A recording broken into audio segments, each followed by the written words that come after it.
Welcome है आपका फिर से एक और बार मैग्नेटिक साइंस के शानदार प्लेटफॉर्म के साथ। मैं स्वागत करता हूं एक और नए लेक्चर में। आपका लेक्चर है बेटा आज हमारा परमाणु संरचना का लेक्चर नंबर 3। परमाणु संरचना के लेक्चर नंबर 3 में आज हम देखेंगे हाइड्रोजन का उत्सर्जन स्पेक्ट्रम। और ये जहाँ तक है लास्ट टॉपिक होने वाला है, क्योंकि यूपी बोर्ड में बाकी के जितने भी टॉपिक हैं वो सब हटा दिए गए हैं। ठीक है, तो हमें 3 हेडिंग मेन थी, 3 लेक्चर हमने इसके लिए हैं और बहुत ही शानदार लेक्चर थे। उनको पहले देखिए, फिर इसके बाद आप ये भी देखना। आज हम देखेंगे बेटा इसमें हाइड्रोजन का उत्सर्जन स्पेक्ट्रम क्या है, और इसमें हम जानेंगे हाइड्रोजन का जो स्पेक्ट्रम होता है उसमें कई सारी सीरीज बनती हैं, जिसे एक वर्ड क्रम श्रेणी भी कहते हैं। अगर मैं बात करूं तो इसे वर्ड क्रम श्रेणी के नाम से भी जाना जाता है, लेकिन ये बहुत ही कम जाना जाता है। जो फेमस नाम है वो आपका उत्सर्जन स्पेक्ट्रम है। ठीक है, अब देखते हैं बेटा प्लांक के अनुसार हाइड्रोजन परमाणु के nV स्तर की ऊर्जा। हम जानते हैं कि जो कोई भी परमाणु है अगर वो स्थायी कक्षा में क्या कर रहा है, चक्कर लगा रहा है, जैसे इलेक्ट्रॉन देखा था हमने, वो स्थायी कक्षा में चक्कर लगा रहा है तो ऊर्जा का उत्सर्जन नहीं करता, परमाणु स्थायी बना रहता है। ठीक है, तो उस परमाणु के लिए हमने एक हाइड्रोजन परमाणु लिया है और उसकी ऊर्जा कितनी होती है, E बराबर माइनस का RHC/N। और हम जानते हैं ये तीनों RHC ये तीनों यहाँ पर क्या है, नियतांक हैं। ये क्या है, यहाँ पर नियतांक हैं। अगर इनकी वैल्यू रख दी जाए तो ये जो आंसर आ रहा है 13.6 ये इलेक्ट्रॉन वोल्ट में लेकर आते हैं। हम इसे किस में लेकर आते हैं, इलेक्ट्रॉन वोल्ट में लेकर आते हैं। तो एक तो वैल्यू आपकी हो जाती है E बराबर माइनस का 13.6/n²। और यहाँ पर n क्या है बेटा, n है ऊर्जा स्तर, कि आप किस ऊर्जा स्तर की ऊर्जा की बात कर रहे हैं। ठीक है, तो ये तो हमारा क्या रहा कि प्लांक ने क्या कहता है हाइड्रोजन परमाणु की ऊर्जा स्तर दी है। अगर और कोई परमाणु होता तो उसमें क्या कहता है जेड का मान रखते हैं, यहाँ पर Z² भी रहता है। ठीक है, क्योंकि जेड का मान यहाँ पर 1 रहता है, तो इसलिए इसमें मैंने ये डायरेक्ट फॉर्मूला लिखा है, केवल हाइड्रोजन के लिए बात कर रहा हूँ मैं। ठीक है, अब देखिए ये मैंने एक समीकरण लिखा है यहाँ पर। ठीक है, बोर के मॉडल में हमने देखा था 1/λ बराबर R 1/n1 का स्क्वायर माइनस 1/n2 का स्क्वायर। ये यहाँ से मतलब n1 का n2 का मतलब क्या है, n1 देखिए बेटा यहाँ पर क्या है, n1 है बेटा उच्च ऊर्जा स्तर का। ठीक है, और n2 है बेटा निम्न ऊर्जा स्तर। ठीक है, यानी कि पहले ऊर्जा स्तर से दूसरे ऊर्जा स्तर में जा रहा है परमाणु, ये वो चीज़ है। ठीक है, इस समीकरण के आधार पर हम क्या कर सकते हैं, हाइड्रोजन स्पेक्ट्रम की सभी श्रेणियों की व्याख्या की जा सकती है। ये जो समीकरण हमने निकाला है बोर के मॉडल में हमने निकाला था। ठीक है, अगर आपने नहीं देखा है तो उसे देख कर आए एक बार। ठीक है, वो निकलता कैसे है, तो ऐसे निकलता है, वो ऐसे निकलता है E अगर हम निकालते हैं तो निकलता है E2 माइनस E1। ठीक है, निम्न ऊर्जा स्तर की ऊर्जा और उच्च ऊर्जा स्तर की ऊर्जा से। ठीक है, उच्च ऊर्जा स्तर से हम क्या कर रहे हैं, इस E1 को घटा रहे हैं। और हम जानते हैं कि जैसे हमने पढ़ा था बोर के मॉडल में, वही यहाँ पर थ्योरी सी एक टाइप का, उसी में से ये सब इंक्लूड होता है, उसी में आता है ये सब। तो उसमें बताया गया था कि जो परमाणु है या जो परमाणु को जो हम क्या करते हैं बाह्य स्तर से कोई या हमारे पास कोई ऐसा स्रोत है जिससे हम अलग से उसे एनर्जी दे रहे हैं, उसे एक अलग से एनर्जी दी जा रही है, तो वो उस एनर्जी को ग्रेड करता है, ऑब्जर्व करता है, और ऑब्जर्व करने के बाद वो क्या करता है, उच्च ऊर्जा स्तर में चला जाता है। लेकिन वो वहाँ पर उसकी बात नहीं बनती है, वहाँ वो कोई पहचानते यार नहीं कहाँ आ गया मैं, ये मुझे अब अपने घर जाना है, तो वापस वो फिर दोबारा नीचे आ जाता है। यानी कि वो गया तो बहुत कूल करता, बहुत ही हाँ मैं अभी जाऊंगा वहाँ पर ये विनाश करूंगा, लेकिन वो वहाँ पर जाता है मात्र 10⁻⁸ सेकंड, 10⁻⁸ सेकंड वहाँ पर रुकता है और वापस निम्न ऊर्जा स्तर में आ जाता है। इस प्रकार से वो क्या कर रहा था कि वो दोनों ऊर्जा स्तर की ऊर्जा का अंतर ऊर्जा के रूप में उत्सर्जित कर रहा है। उसे पता है कि इसके यहाँ कितना खाना है, इसके यहाँ कितनी कमाई है, मुझे पता है, इलेक्ट्रॉन को पता है, तो इलेक्ट्रॉन उसको ऊर्जा के रूप में बता रहा है कि इन दोनों के पास कितनी ऊर्जा है, और उनके अंतरों को ऊर्जा के रूप में निकालता है। तो इसलिए इस फॉर्मूले अकॉर्डिंग, इस फॉर्मूले से हम क्या बना लेते हैं बेटा, ये वाला फॉर्मूला आता है। अगर आपने यहाँ से लेके यहाँ तक का जो स्टेप बाय स्टेप मैंने बताया है बोर के मॉडल में नहीं देखा तो आप उसको एक बार जरूर देखना। ठीक है, अब यहाँ से देखिए 1/λ बराबर R 1/n1 का स्क्वायर माइनस 1/n2 का स्क्वायर।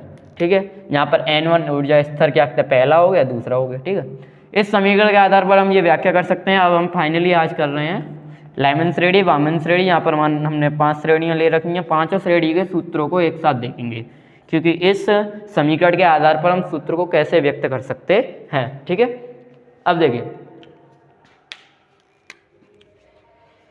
लाइमन श्रेणी क्या है, जब परमाणु क्या करे बेटा, परमाणु क्या करता है, उच्च ऊर्जा स्तर से, उच्च ऊर्जा स्तर से किस ऊर्जा स्तर में आ रहा है? उच्च ऊर्जा स्तर से प्रथम ऊर्जा स्तर में आता है, प्रथम ऊर्जा। ठीक है, इस चित्र में देखिए, यहाँ से देखिए उच्च ऊर्जा स्तर से कहाँ आ रहा है? प्रथम ऊर्जा स्तर में आ रहा है।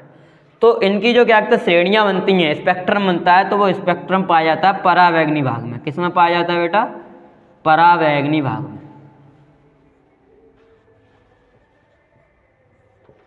तो वो स्पेक्ट्रम परावैगनी भाग में पाया जाता है और इन श्रेणियों को बेटा लाइमन श्रेणी कहते हैं। क्या कहते हैं? लाइमन श्रेणी। कैसे लिखेंगे आप? अगर इसकी थ्योरी लिखने के लिए आती है तो आप कैसे लिखेंगे कि जब परमाणु उच्च ऊर्जा स्तर से प्रथम ऊर्जा स्तर में आता है तो उसकी जो श्रेणियाँ प्राप्त हो रही हैं, ठीक है, तो वहाँ एक स्पेक्ट्रम बनता है, वो परावैगनी भाग में पाया जाता है। इन श्रेणियों को या प्राप्त श्रेणियों को या प्राप्त स्पेक्ट्रम को लाइमन श्रेणी कहते हैं। इसे निम्नलिखित समीकरण से, इसकी तरंगदैर्घ्य निम्नलिखित समीकरण से हम क्या कर सकते हैं? ज्ञात कर सकते हैं। तो 1/λ बराबर r कोष्टक में। अब यहाँ पर n1 का मान मैं 1 मान लेता हूँ और n2 का मान जो ऊर्जा, उच्च ऊर्जा दूसरे से आ रहा है तो n का मान 2 लगाऊंगा, तीसरे से आ रहा है तो n का मान 3 लगाऊंगा। ठीक है, तो वो चीज़ है। यानी कि इसका समीकरण क्या बन गया बेटा? इसका समीकरण बन गया 1/λ बराबर r कोष्टक में 1/1 का स्क्वायर माइनस 1/n का स्क्वायर। ये ठीक है। और यहाँ पर जो n की वैल्यू है बेटा, यहाँ पर जो n की वैल्यू है वो क्या है? 1 से बड़ी है। किससे बड़ी है? 1 से बड़ी है, यानी कि 2, 3, 4 डॉट डॉट डॉट। ठीक है, इन्फिनाइट तक चल सकती है, जितनी भी आपकी ऊर्जा स्तर है कहाँ से आ रही है। तो एक बार इसे दोबारा देखते हैं। लाइमन श्रेणी क्या होती है? जब परमाणु उच्च ऊर्जा स्तर से कहाँ आ रहा है बेटा? प्रथम ऊर्जा स्तर में आता है, तो वहाँ एक स्पेक्ट्रम बनता है। ये स्पेक्ट्रम परावैगनी भाग में पाया जाता है। इन स्पेक्ट्रम की श्रेणियों को लाइमन श्रेणी कहा जाता है और इसकी तरंगदैर्घ्य को हम निम्न समीकरण से ज्ञात कर सकते हैं। इसी समीकरण का यूज करके मैंने लाइमन श्रेणी की तरंगदैर्घ्य का समीकरण बनाया है। अब हम देखते हैं बामर श्रेणी का समीकरण। बामर श्रेणी का कैसे क्या है? कुछ नहीं करना है बस बेटा कि जब परमाणु उच्च ऊर्जा स्तर से कहाँ जा रहा है बेटा? उच्च ऊर्जा स्तर से दूसरे ऊर्जा स्तर या द्वितीय ऊर्जा स्तर, ठीक है, आप जैसा उचित लगे आपको वैसा आप राइट कर सकते हैं। ठीक है, दूसरे ऊर्जा स्तर में आता है तो इसकी जो श्रेणियाँ हैं या इसके द्वारा जो स्पेक्ट्रम बनना है वो बेटा दृश्य भाग में बनता है। किस भाग में बनता है? यहाँ देखिए, तो वो बनता है दृश्य भाग में। किस में बनता है? दृश्य। ठीक है, तो वो दृश्य भाग में बनता है। अब दृश्य भाग में जो स्पेक्ट्रम बन रहा है तो इनकी जो श्रेणियाँ उत्पन्न हो रही हैं उस श्रेणी को बोला जा रहा है बामन श्रेणी। दोनों में क्या अंतर है? यहाँ ऊर्जा स्तर प्रथम में आ रहा है, यहाँ ऊर्जा स्तर दूसरे में आ रहा है। और यहाँ पर लाइमन श्रेणी को जो स्पेक्ट्रम होते हैं वो परावैगनी भाग में बन रहे हैं और बामन श्रेणी का जो स्पेक्ट्रम है वो दृश्य भाग में बन रहा है। ठीक है, अब इसको तरंगदैर्घ्य हम निम्न समीकरण से ज्ञात कर रहे हैं। वो समीकरण ये गया 1/λ बराबर r1 कोष्टक में 1/। अब यहाँ पर n1 का मान मैं करूँगा 2, क्योंकि दूसरे ऊर्जा स्तर में आ रहा है इसलिए यहाँ पर मैं n का मान 2 करूँगा माइनस, और इधर n की जगह n ही रहने दूंगा और इधर n का मान एक स्टेप बढ़ जाएगा। यानी कैसे n का मान हो जाएगा? वो क्या हो जाएगा? 3, 4, 5 डॉट डॉट डॉट इन्फिनाइट। और यहाँ पर एक सूचना, अगर हाइड्रोजन जैसे दिया जाए hydrogen alpha, hydrogen beta, hydrogen gamma, तो यानी कि हाइड्रोजन अल्फ़ा का मतलब हो गया n का मान 3, हाइड्रोजन अल्फ़ा का मान बीटा का मान हो जाएगा n का मान 4 और गामा का मान हो जाएगा n का मान 5। ऐसे करके आपको इसके न्यूमेरिकल दे सकता है, तो आप उसमें घबराना नहीं है। कभी कहे कि यदि परमाणु उच्च ऊर्जा स्तर से अल्फ़ा ऊर्जा स्तर में आ रहा हो या H अल्फ़ा में आता है तो उसकी तरंगदैर्घ्य ज्ञात कीजिए, तो आपको उसमें विचलित नहीं होना है। यानी कि अल्फ़ा का मतलब हो जाएगा n का मान 3 लग रहा है। ठीक है, अब देखते हैं बेटा हम पार्शियन श्रेणी। ठीक है, आपको ये क्लियर है। इसके बाद हम चलते हैं पार्शियन श्रेणी। कुछ भी नहीं करना है, सेम स्टेप यहाँ लगानी है। सेम स्टेप क्या करनी है? पार्शियन श्रेणी में यहाँ उच्च ऊर्जा स्तर से प्रथम में था, उच्च ऊर्जा स्तर से दूसरे में था, तो अब उच्च ऊर्जा स्तर से किस में हो जाएगा बेटा? अब होशियार तो हो ही हो, अब समझ गए हो, राइट कीजिए। उच्च ऊर्जा स्तर से तीसरे ऊर्जा स्तर में, तीसरे ऊर्जा स्तर। ठीक है, जब परमाणु किस में आ रहा है? जब परमाणु उच्च ऊर्जा स्तर से किस में आता है? तीसरे ऊर्जा स्तर में आता है। इसको आप ऐसे समझ लेते हो जैसे हम परमाणु को वायु ऊर्जा दे रहे थे, निम्न ऊर्जा स्तर से उच्च ऊर्जा स्तर में जा रहा था, फिर क्या कर रहा है, उच्च ऊर्जा स्तर से निम्न ऊर्जा स्तर में आ रहा था। अब यहाँ पर क्या है, जैसे पाइशन श्रेणी में क्या कर रहे हैं, किसी परमाणु को हम ऊर्जा दे रहे हैं, वो क्या कर रहा है, उच्च ऊर्जा स्तर में तो जाता है, लेकिन वहां से तुरंत लौट कर आ रहा है तीसरे ऊर्जा स्तर में, यानी कि यहाँ तक लौट कर आ रहा है। इसके अकॉर्डिंग देखिए लाइमन बार्मर श्रेणी। अभी हम इस चित्र को एक डेफिनेशन के बाद इनको दोबारा देखेंगे, ठीक है। तो इसमें क्या है, जब परमाणु उच्च ऊर्जा स्तर से तीसरे ऊर्जा स्तर में आता है तो इनकी जो श्रेणियां, जो स्पेक्ट्रम बनता है वो अवरक्त भाग में प्राप्त होती हैं। किस भाग में, अवरक्त भाग में। अब ये तीनों जो क्या कहते हैं, ब्रैंकेट और फुंड, इनकी श्रेणियां भी बेटा अवरक्त भाग में प्राप्त होती हैं, ठीक है। तो यहाँ पर अब इसका यानी कि इनकी श्रेणियां अवरक्त भाग में प्राप्त हो रही हैं तथा इनकी श्रेणियां को क्या बोला जा रहा है, पाश्चन श्रेणी बोला जा रहा है। फॉर्मूला क्या लिखेंगे, 1/λ बराबर r कोष्टक के अंदर 1/3 का होल स्क्वायर कर दूंगा अब मैं, और n तो n ही रहेगा, ठीक है। अब n का मान यहाँ से बढ़ जाएगा, यानी कि n की वैल्यू लगाएंगे 3 से बड़ी, ठीक है, यानी कि 4, 5, 6 डॉट डॉट डॉट इन्फिनिट तक, ठीक है। यहाँ थोड़ा स्पेस करते हैं, थोड़ा सा ये मिक्स हो गया है,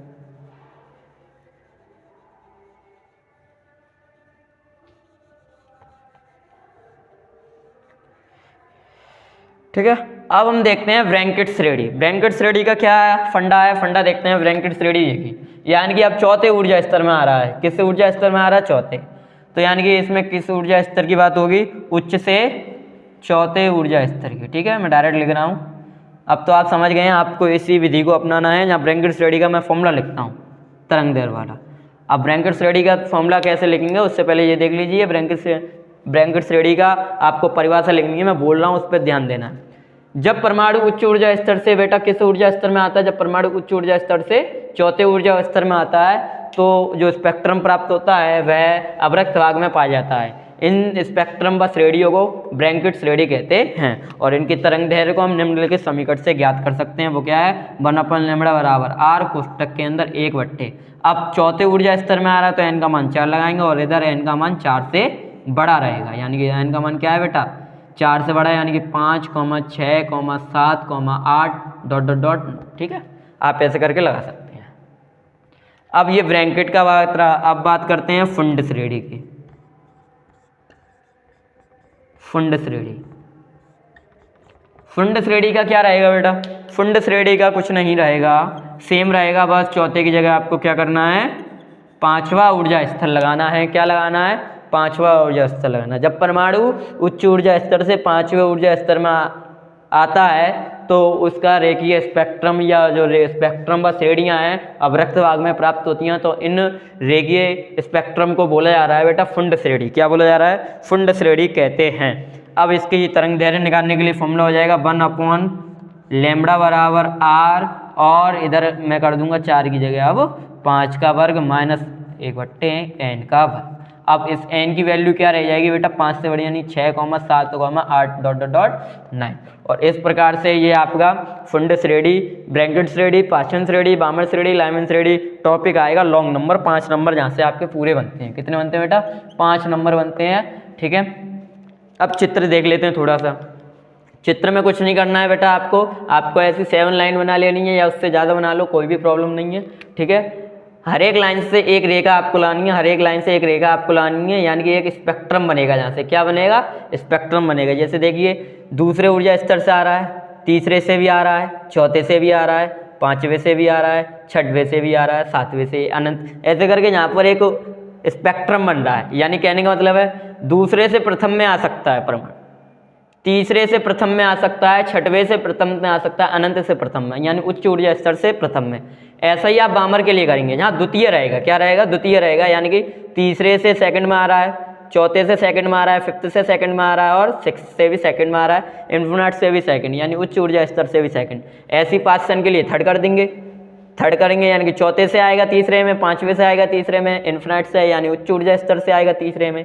अब ब्रैंकेट की बात करें तो वो चौथे में आएगा, 5वें से चौथे में आएगा, 6वें से चौथे आएगा, ठीक है, और उच्च ऊर्जा स्तर से आएगा। अब रहती है फुंड की, वो आएगा 5वें ऊर्जा स्तर में, चाहे वो 6वें से आ रहा हो चाहे इन्फिनिट से आ रहा हो, ठीक है। यानी कि इन्फिनिट का मतलब किसी भी नंबर 11, 12 या उच्च ऊर्जा स्तर से आ रहा है। तो इसके अकॉर्डिंग यानी कि ये फॉर्मूला हमारे लिए इंपॉर्टेंट हो गया। क्या हो गया, ये फॉर्मूला हमारे लिए इंपॉर्टेंट हो गया। कि इस फॉर्मूले की अगर ये फॉर्मूला हमें याद है तो हम देखिए लेमन्स रेडी कर सकते हैं, बामन्स रेडी कर सकते हैं, पाश्चन, ब्रैंकेट, फुंड, और आपकी ये 5 श्रेणियाँ और प्लस ये चित्र, यानी कि आप एग्जाम में 5 नंबर अपने बना के लाएंगे। तो ये आपका क्या कहते हैं हाइड्रोजन का उत्सर्जन स्पेक्ट्रम बहुत ही इंपॉर्टेंट टॉपिक था जो मैंने आज क्लियर कर दिया आप लोगों को। अगर इसमें आपको कोई प्रॉब्लम है तो मुझे कमेंट करके ज़रूर बताना। अब इससे थोड़ी सी कुछ 1-2 नंबर की हेडिंगें पूछ ली जाती हैं, जैसे आयनन विभव और उत्तेजन विभव, उसको हम इसी वीडियो में देखते हैं। मैं इसको तब तक साफ करता हूँ, ठीक। तो देखिए बेटा, अब देखते हैं हम उत्तेजन विभव और आयनन विभव, ठीक है। ये छोटी सी 2 हेडिंग है, ठीक है, ज़्यादा इंपॉर्टेंट भी नहीं है और ये भी है कि हम और बिल्कुल भी इम्पोर्टेंट नहीं है, ऐसा नहीं है, थोड़ी बहुत तो आ जाती हैं कभी कभार आपके शॉर्ट नंबर बनाने के लिए 1-2 नंबर में। तो उत्तेजन विभव क्या है बेटा, देखते हैं हम। वह न्यूनतम विभव जो किसी इलेक्ट्रॉन को बेटा इतनी ऊर्जा दे दे, एक हम क्या कहते हैं ऐसा विभव है कि जो हम इलेक्ट्रॉन को इतनी ऊर्जा दे दें, अगर इलेक्ट्रॉन किसी परमाणु से टकरा रहा है तो उसी परमाणु को भी क्या कर दे, वो उत्तेजित कर दे, और उसी विभव को बोला जा रहा है उत्तेजन विभव। यानी कि हम इतनी एनर्जी उस इलेक्ट्रॉन को दे दें, अगर वो किसी और से टकरा रहा है और परमाणु से टकरा है तो परमाणु भी उत्तेजित हो जाए तो उसे उत्तेजन बोला जाएगा।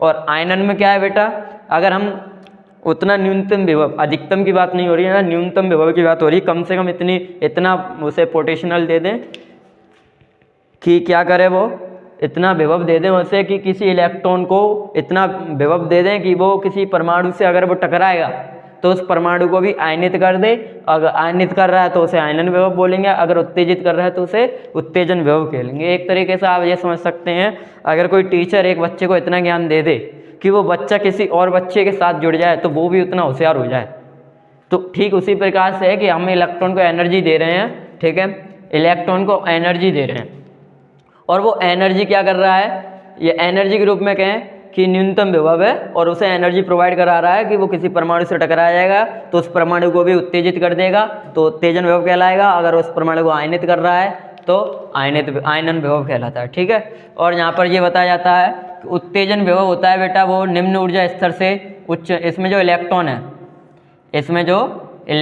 उसमें हम क्या करते हैं, निम्न ऊर्जा स्तर से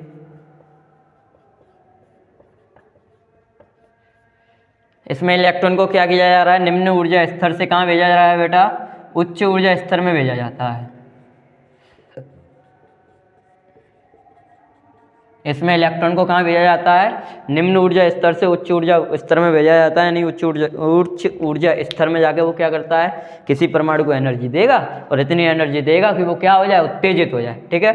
जैसे हम कह सकते हैं, यानी कि अगर पहला अगर निम्न ऊर्जा की बात करें तो N1, तो अगला हो जाएगा N6 कह सकते हैं, निम्न से उच्च जा रहा है, या आप कह सकते हैं N11 लगा लो, चलो आप जो भी एग्जाम्पल है। अगर ये N बराबर 2 है तो अगला हो जाएगा, मतलब 2 से बड़ा ही होना चाहिए, N6 ले लो आप, 6 नहीं तो 7 ले लो, आपकी जो इच्छा है, ठीक है। तो ऐसे करके यहाँ किया जा रहा है, यानी कि परमाणु कहाँ जा रहा है, 5वें स्तर से लेके 11वें स्तर की, यानी दूसरे से लेके यानी 6वें स्तर की ओर जा रहा है, ठीक है। ऐसे यहाँ पर देखिए आयनन विभव, वह न्यूनतम विभव जो किसी इलेक्ट्रॉन को इतनी एनर्जी प्रोवाइड करा दे कि इलेक्ट्रॉन अगर किसी परमाणु से टकराएगा तो उसको भी आयनित कर देगा, तो आयनन विभव कहलाएगा। और इसमें जो इलेक्ट्रॉन है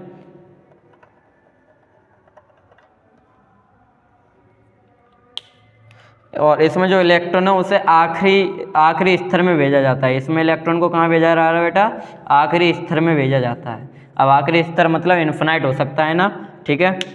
इलेक्ट्रॉन को आखिरी स्तर में भेजा जा रहा है, यानी कि n बराबर अगर आप 3 ले रहे हैं तो इधर n का मान इन्फिनाइट हो जाएगा। अगर आप n बराबर इधर कितना ले रहे हैं, 12 ले रहे हैं, तो इधर भी n बराबर इन्फिनाइट रहेगा। इन्फिनाइट मतलब लिमिट नहीं है उसकी बेटा, वो आखिरी स्तर में ही जाके रुकेगा, ठीक है। तो आज के लिए बेटा बस इतना ही। चैनल को बेटा सब्सक्राइब कर दें और वीडियो को और लोगों के साथ शेयर करें ताकि हम और लोगों के साथ भी जुड़ पाएँ, क्योंकि अभी हमारा यूट्यूब चैनल इतना ग्रो नहीं कर रहा है कि सबके साथ हम जुड़ सकें, और हम चाहते हैं कि हमारा चैनल और ज़्यादा ग्रो करे। तो उसके लिए आप हमारे साथ जुड़े रहें और हमारी सहायता करें ताकि हम आपके लिए ऐसे ही नई नई वीडियो और ऐसे ही क्या कहते हैं नए नए लेक्चर आपके लिए बनाते रहें। तो हम बताते हैं मॉडर्न फिजिक्स में, यानी कि आधुनिक भौतिकी में परमाणु संरचना का टॉपिक हमारा फिनिश होता है यहाँ से, और नेक्स्ट टाइम हम देखते हैं तो जहाँ तक हम फिजिक्स फर्स्ट भाग से लेकर आएंगे आपके लिए जो ग्रोइंग वाला नंबर है। अगर आपको जैसे नंबर गेन करने हैं, नंबर बढ़ाने वाला चैप्टर हम लेकर आएंगे तो उस वीडियो को ज़रूर देखना।